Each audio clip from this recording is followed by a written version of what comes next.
Olá, meus irmãos. Não vou dizer nem bom dia, nem boa tarde, nem boa noite. Vou dizer olá e sempre digo olá porque você sabe o horário melhor para poder visualizar esse estudo e fazer as anotações importantes para a sua vida.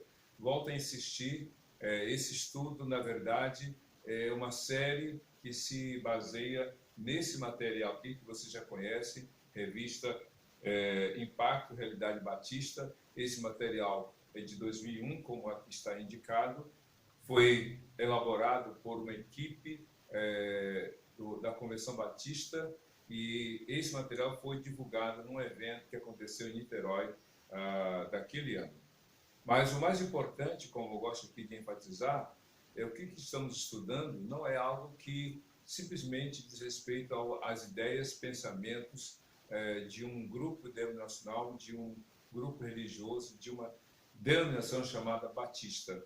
O que estamos estudando é algo que serve para você, para mim, para todos nós. Estamos estudando aquilo que diz respeito à nossa fé. Por isso que é muito importante nós acompanharmos esses estudos com a palavra de Deus. Fico maravilhado com aquela passagem de Atos, capítulo 17, que faz uma comparação entre os moradores de Bereia e os moradores de Tessalônica. Não entrando ali no mérito eclesiástico, porque as igrejas ainda não tinham se formado. Mas a Bíblia diz que os moradores de Bereia, que ouviram a pregação de Paulo e também de Silas, foram mais nobres do que os moradores de Tessalônica, os tessalonicenses, porque diariamente consultavam na palavra, na Bíblia, se realmente aquilo que eles ouviam era de acordo com a palavra de Deus. Então, que nós sejamos bereanos do século 21, que nós sejamos zeladores da sã doutrina, como a Bíblia diz lá em Apocalipse capítulo 2, na primeira carta das 7, falando sobre a igreja de Éfeso, elogiando a igreja de Éfeso pelo zelo doutrinário, pela verificação se aqueles que se diziam apóstolos de fato eram. Só que tem um agravante, ou melhor, tem um problema ali. A igreja de Éfeso era doutrinariamente séria, rígida e firme, mas houve uma frieza no relacionamento, houve uma frieza no amor. Então, eles estavam com a cabeça quente doutrinariamente falando, mas o coração frio em relação ao amor. Então, a reprovação ou a crítica é: tem, porém, contra ti que tu deixaste de primeiro amor. Então, nós estamos estudando a palavra de Deus, conhecendo um pouco mais da história dos batistas, mas nós não podemos deixar que o conceito doutrinário, que aquilo que é a parte teórica da nossa fé, né, esfrie o nosso coração a ponto de nos tornarmos críticos, apenas observando o que há de errado no outro, apontando o dedo e deixando de demonstrar o amor de Deus. Então, o conhecimento que hoje adquirimos precisa ser compartilhado. Como Paulo, a Bíblia diz que Paulo compartilhou o evangelho com Áquila e Priscila, que era um casal. Áquila tinha a mesma profissão de Paulo, fazedor de tendas, e então esse casal foi doutrinado, foi evangelizado por Paulo e esse casal se converteu. Mais adiante diz a Bíblia que Áquila e Priscila ouviram a pregação de Apolo, que se tornou um dos líderes da igreja em Corinto, mas perceberam que Apolo tinha uma falha. Ele pregava com veemência, com firmeza, com autoridade, porém o evangelho, ou melhor, a pregação dele parava até a promessa de que viria o Salvador. Ele ainda não tinha ouvido falar de que o Salvador havia vindo, que Jesus é o Senhor. E então diz a Bíblia que Áquila e Priscila ensinaram, transmitiram a Apolo o evangelho de Jesus na sua completude. Então diz a Bíblia que agora sim, devidamente fundamentado, devidamente alicerçado no evangelho de Cristo, na palavra de Deus, Apolo se tornou um grande evangelista naquela região. Então, o conhecimento não deve ser maior do que o amor, mas é esse conhecimento que deve ser compartilhado em amor. É o que a Bíblia fala em Efésios 4:15. Antes, seguindo a verdade em amor, cresçamos em tudo naquele que é a cabeça de Jesus Cristo. Então, nós estamos vivendo este evangelho e aprendendo mais sobre ele, mas em amor, praticando em amor. E o que vamos conhecer hoje, nesse sexto estudo, é exatamente o que nós vamos descobrir nessa pergunta muito interessante. Qual o conceito batista sobre igreja? Esse é um tema que a gente precisa ter muita segurança. O que é ser igreja? O que é igreja? Ainda mais hoje, quando nós temos os templos fechados, fechados para as celebrações presenciais. Hoje as pessoas estão tendo um comportamento meio extremista. De um lado, aqueles que dizem acabou a igreja, porque os templos estão fechados, então não existem mais as igrejas. Esse é um extremo. O outro extremo é, para que igreja? Para que templo, melhor dizendo? A igreja sobrevive sem um templo. Eu creio que são dois equívocos. A igreja não acaba por causa do templo, que estão fechados, por causa dos templos que não podem mais realizar os cultos presenciais, nem os templos deixaram de ter a sua relevância e importância, uma vez que as igrejas continuam fomentando as suas atividades, realizando a obra de Deus, mesmo de outra maneira, como as redes sociais. Uma coisa é importante e uma não anula a outra. Os templos são importantes porque são os lugares onde nós nos reunimos. Os templos são importantes como um grande braseiro que aquece o nosso coração e nós aquecemos outros pela pregação da palavra de Deus, pelos estudos. Agora, nós sabemos que a gente não mora no templo. O templo é um lugar onde, em determinado momento, ao longo de alguns horários, nós fazemos a obra de Deus. Mas chega a hora que nós deixamos o templo, mas não deixamos de servir ao Senhor. Isso é muito importante para o nosso entendimento. Então, o que é ser igreja na concepção batista? Qual é o conceito batista de igreja? Vamos encontrar, então, algumas respostas. 6 respostas, na verdade. A primeira delas é o seguinte: cremos que a autoridade de Cristo está diretamente relacionada com a igreja. Esse é um lado muito importante.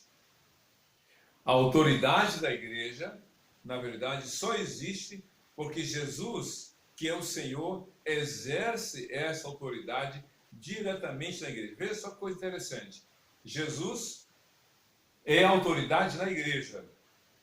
E, por conseguinte, a igreja é a autoridade de Cristo no mundo. Alguém já disse uma coisa muito interessante. Se a igreja não está, se o mundo não está pior, é por causa da igreja.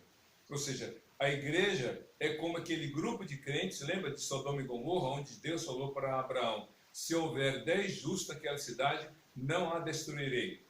Pois bem, então nós fazemos parte desse mundo, estamos nele, mas somos do Senhor. Então, por causa da igreja, realmente o Senhor tem cuidado e preservado este mundo. Mas a frase complementar é: mas se o mundo não está melhor, é por causa da igreja. Perceberam? Se o mundo não está pior, é por causa da igreja. Mas se o mundo não está melhor, é por culpa da igreja. Ou seja, é o papel da igreja, do povo de Deus, realizar neste mundo a obra do Senhor. É isso que a gente lembra no livro de Mateus, capítulo 5, versos 13 a 16. Vocês são o sal da terra. Mas se o sal se tornar insípido, como ele vai restaurar o sabor? De nada serve, a não ser para ser jogado fora e pisado pelos homens. Vocês são a luz do mundo, mas não se esconde uma cidade que está edificada numa montanha. Nem se pega a luz e coloca debaixo da mesa, mas num velador para que ilumine a todos. Ou seja, o que estamos aprendendo é que a igreja tem que cumprir a sua tarefa neste mundo, mas ela cumpre por causa da autoridade de Cristo sobre ela. É o que a gente vê em Efésios capítulo 1, versos 22 e 23, quando o Senhor fala, Paulo fala que o Senhor Jesus exerceu toda a autoridade e deu a essa igreja essa autoridade, esse poder. Então a igreja faz no mundo aquilo que é a vontade de Jesus. A igreja não tem vida própria. A igreja não tem autonomia para fazer as coisas, ou não recebeu a autoridade ou autorização para fazer as coisas a despeito da vontade do Senhor. Não, a igreja está no mundo para fazer a vontade do Senhor. Lembra aquela passagem de Mateus, capítulo 18, verso 19? E tudo que vocês ligarem na terra terá sido ligado no céu, e o que desligarem na terra terá sido desligado no céu. Alguns entendem que esse texto é a igreja no mundo determinando o que deve ser feito no céu. Se a igreja liga no mundo, será ligado no céu. Se a igreja desliga no mundo, será desligado no céu. Não é isso. O texto está dizendo o contrário. A igreja liga no mundo o que foi ligado no céu. A igreja desliga no mundo o que foi desligado no céu. Ou seja, a igreja é regida pelo Senhor. Então, nós batistas cremos que a autoridade de Cristo está diretamente relacionada com a igreja. Nós somos a igreja de Jesus e recebemos do Senhor essa autoridade. A segunda colocação muito importante para essa pergunta sobre igreja é o seguinte: a igreja total é o corpo de Cristo, compreendendo todos aqueles que consideram a Jesus Cristo como seu Senhor. Vamos dividir essa parte aqui. A igreja total é o corpo de Cristo. O que a gente entende como igreja total? A igreja total é exatamente esse conjunto de pessoas salvas. E aí a gente pode encontrar duas colocações muito interessantes, na verdade três. A primeira ideia é a igreja triunfante.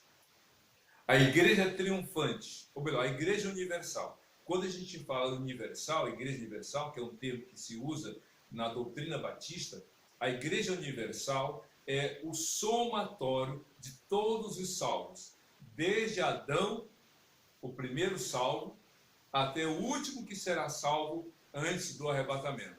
Então a igreja universal é o conjunto de salvos, desde Adão, o primeiro homem que creu no Senhor, até o último antes da segunda vinda de Jesus. Independentemente de onde cada um esteja, independente do lugar onde cada um more, todos os crentes em Cristo fazem parte dessa igreja universal. Só que a igreja universal é dividida em dois grupos: a igreja triunfante e a igreja militante. Então, a igreja universal, esse conjunto de salvos, é dividida em dois grupos: a igreja triunfante e a igreja militante. A igreja triunfante é aquela que já parou de lutar porque venceu e já está na glória. Isso mesmo. A igreja triunfante é aquele conjunto de salvos em Cristo que já não estão mais neste mundo, mas que morreram, dando testemunho da sua fé em Jesus. Se você ler Hebreus capítulo 11, você vai encontrar ali uma lista de pessoas que deram testemunho de sua fé. Naquela lista, o primeiro é Abel, por uma questão de didática. O primeiro personagem que deu testemunho de sua fé e por causa de sua fé morreu foi Abel. Caim era seu irmão. Abel ofereceu o melhor sacrifício porque foi de cordeiros, enquanto que Caim ofereceu o culto com a sua lavoura, com vegetais, com plantas, com frutos. Pois bem, Caim matou Abel. Abel foi aceito por Deus e a sua oferta. Caim foi rejeitado por Deus, também a sua oferta. Então, desde Abel, diz lá Hebreus capítulo 11, até um número infinito, indeterminado, melhor dizendo, de pessoas salvas, e aí termina lá a frase, dos quais o mundo não era digno. Então, esses irmãos em Cristo, homens e mulheres, crianças, adolescentes e adultos, morreram dando testemunho de sua fé, eles já estão no céu, usufruindo daquilo que Jesus prometeu. E um dos últimos personagens que eu me recordo, que faz parte da igreja militante, lembra lá na cruz, Cristo no meio, de um lado um ladrão, do outro lado outro ladrão. Um disse, salta a ti mesmo. O outro disse, você não teme a Deus, estando na mesma condição? Senhor, disse aquele homem, temente ao Senhor, lembra-te de mim quando entrares no teu reino. E Cristo falou, eu te digo que hoje mesmo estarás comigo no paraíso. De fato, aquele homem morreu.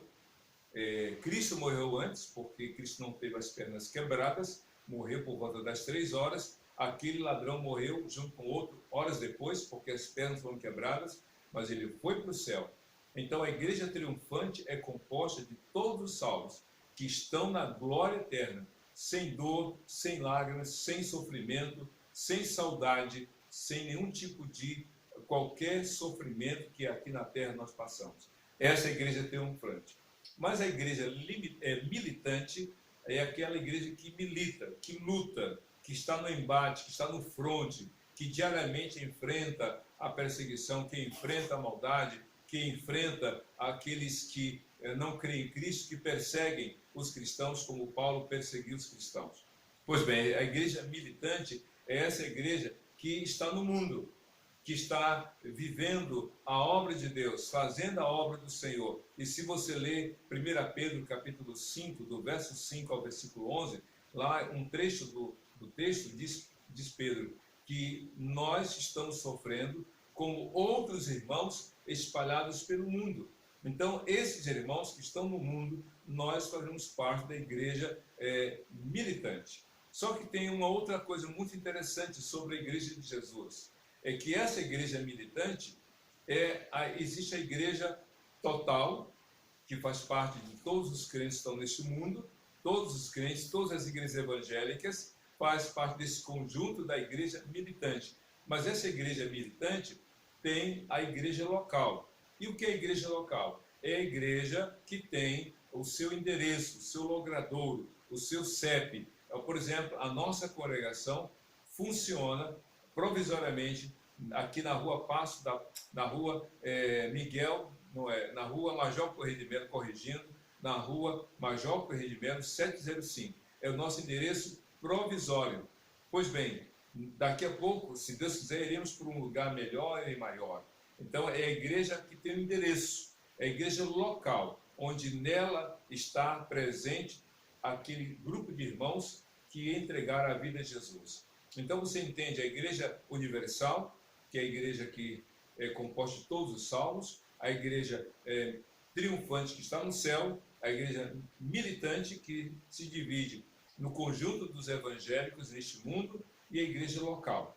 Nós fazemos parte da igreja universal, nós estamos na igreja militante, nós estamos fazendo parte do conjunto dos crentes em Cristo neste mundo, mas somos membros de uma igreja local. Pois bem, a segunda parte aqui dessa frase é muito interessante, porque fala assim,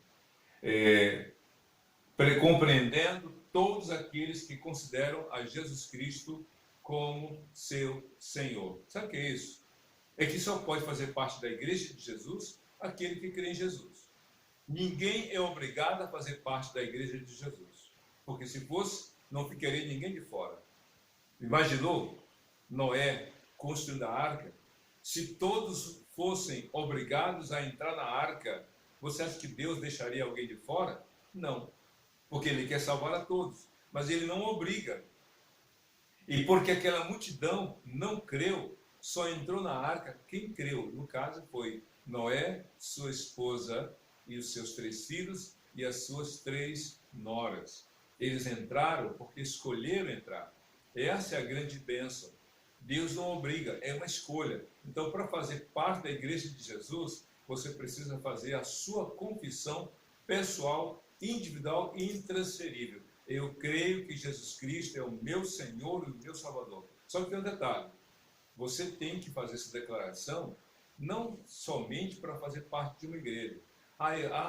Eu tenho que confessar Cristo como Senhor para fazer parte desse grupo? Então eu vou confessar. Não é isso. Você tem que confessar Cristo como seu Senhor para a sua salvação. Para você ser salvo. Porque o espaço físico no qual a igreja se reúne, um dia não será mais útil. Quando Cristo vem buscar a sua igreja, os templos ficarão vazios como agora estão.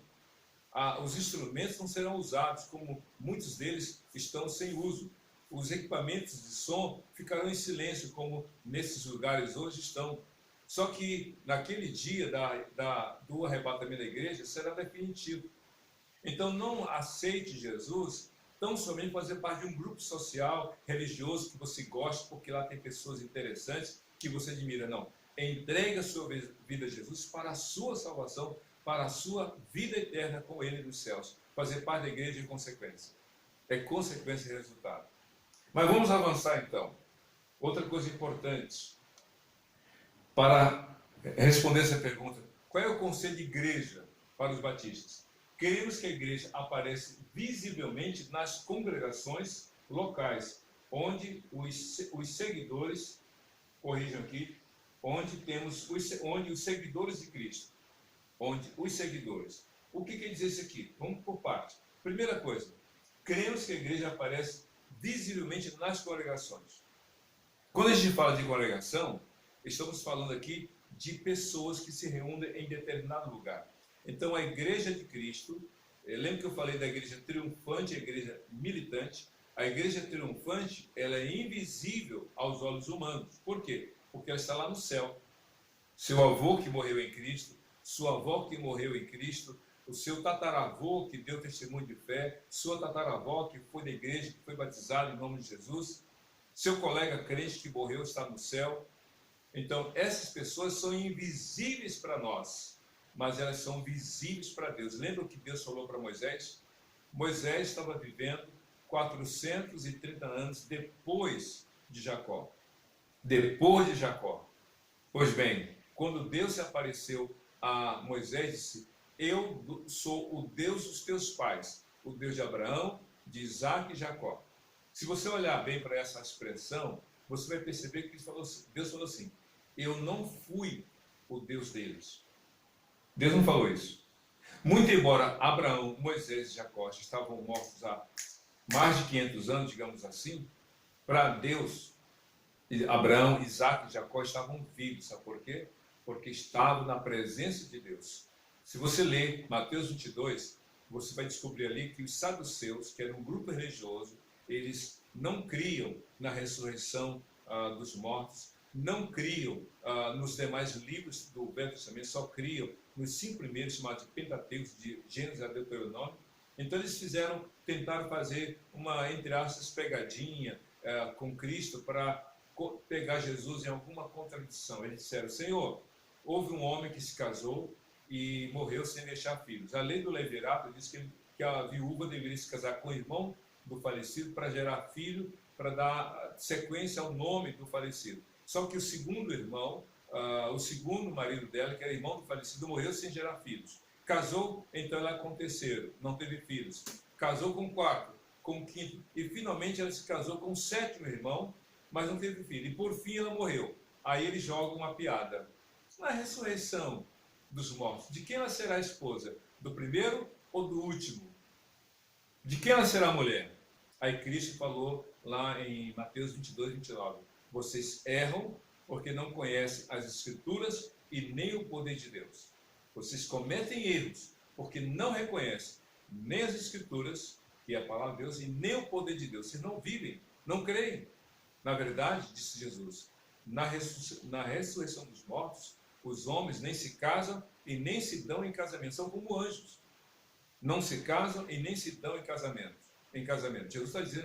Jesus não está dizendo que o homem quando morre, a mulher quando morre vira anjo. Não. O homem quando morre em Cristo, a mulher quando morre em Cristo, não viram anjos, mas têm uma vida semelhante aos anjos, que não se casam e nem se dão em casamento. Então ele cita essa passagem de Êxodo capítulo 3, quando Deus fala para Moisés: eu sou o Deus de Abraão, de Isaac e Jacó. Aí Cristo completa. Logo, Deus não é Deus de mortos, mas Deus de vivos. Então a igreja invisível está viva lá no céu, triunfante, vivendo diante do Senhor. Mas neste mundo, como é que nós vemos a igreja de Cristo? Através da igreja local, através das congregações. Então a nossa congregação funciona aqui em Duque de Caxias, no bairro 25 de Agosto, como existem mais de 100 igrejas batistas na cidade de Duque de Caxias, mais de 1000 igrejas batistas no estado do Rio de Janeiro,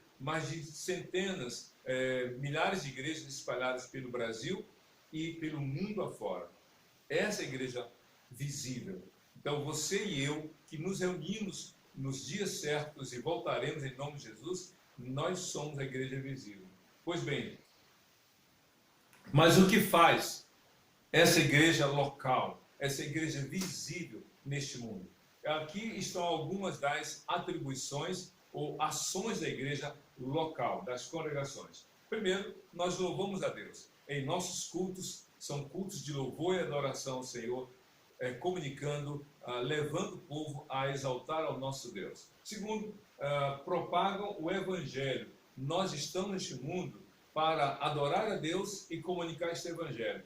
Tudo que a igreja fizer neste mundo é com esse duplo objetivo: louvar a Deus e comunicar realmente o Evangelho.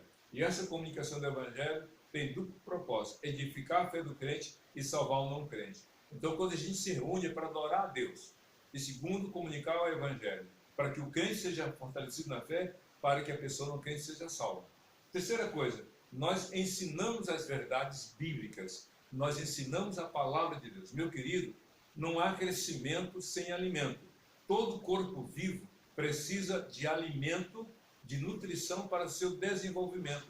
E o crente só é edificado, só fortalece-se na fé por meio da palavra de Deus. Não é entretenimento, não é para diversão, não é para lazer. Tudo isso é importante, mas na medida e no tempo certos.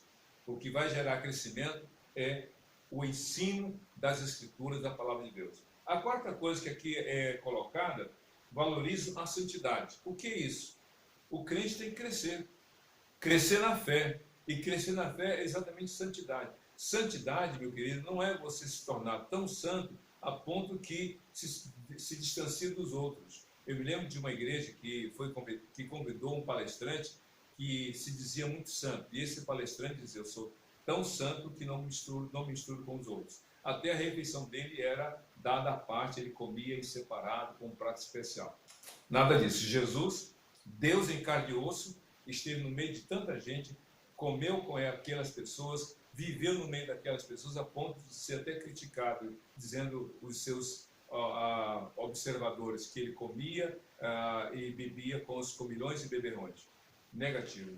Santidade não é isso. Santidade é você ser sal e ser luz. A palavra santo, na língua hebraica, é kadosh, ou kadosh para alguns. Na língua grega, santo é hagios. Hagios. Pois bem, nós somos santos, e a palavra tanto em hebraico quanto em grego significa o mesmo significado: aquele que é separado para viver exclusivamente para Deus. Então Deus nos tirou do mundo para nós sermos salvos por Jesus, para vivermos para Ele. Isso que é conceito de santidade. Então, no seu estudo, no seu trabalho, com a sua família, com seus colegas, nas redes sociais, seja por onde for, você é sal e luz falando de Jesus. Isso que é santidade e é o seu crescimento. E por fim, sobre algumas atribuições, as congregações, as igrejas deste mundo fazem uso adequado dos bens entre os seus membros, ou seja, todos os recursos deste mundo devem ser usados para quê? Para beneficiar as pessoas. Nós temos os dízimos e ofertas como recursos financeiros para o sustento da obra, para pagamento das taxas, para auxiliar a liderança eclesiástica, para ajudar os mais necessitados. A igreja não recebe recurso financeiro nem da prefeitura, nem do Estado e nem do governo federal. A igreja pode ter isenções. O que é isso? Ela está livre de pagar alguns tributos. Ela tem imunidade, ou ela não pode ser cobrada. Ela tem essas duas coisas: imunidade e isenção. A imunidade é garantida pela Constituição Federal. A isenção é um benefício que tanto o governo municipal, estadual e federal podem conceder provisoriamente às igrejas. Por isso que em alguns momentos a igreja é isenta de algumas responsabilidades fiscais, mas elas podem ser novamente colocadas como cobrança. E isso a igreja recebe. Agora, a igreja não recebe dinheiro e nem deve receber. Ela não recebe e ela tem que se afastar, porque se ela recebe benefício do governo, ou seja, alguma ajuda financeira, ela se torna solidária ao governo, seja municipal, estadual, federal, e isso pode gerar depois uma cobrança moral. Ou seja, eu ajudei, agora tem que me ajudar. É por isso que nós, como igreja, temos um distanciamento com respeito ao Estado e com respeito à questão política. Nós não nos envolvemos em questões políticas, nós não recebemos ajuda de partido e nem realmente ajuda das instâncias governamentais. Por quê? Porque a igreja tem que ter isenção, ela não pode se misturar, mas ela é sustentada pelos dízimos e ofertas, por aquilo que a igreja, os irmãos concedem para que a gente possa abençoar o outro. Daí a obra social, distribuição de bens, de roupas, de calçados e alimentos. Então isso faz parte das atribuições da igreja. E por fim, as duas últimas questões que a gente vai então concluir é a seguinte: a igreja local, falando sobre o que é a igreja.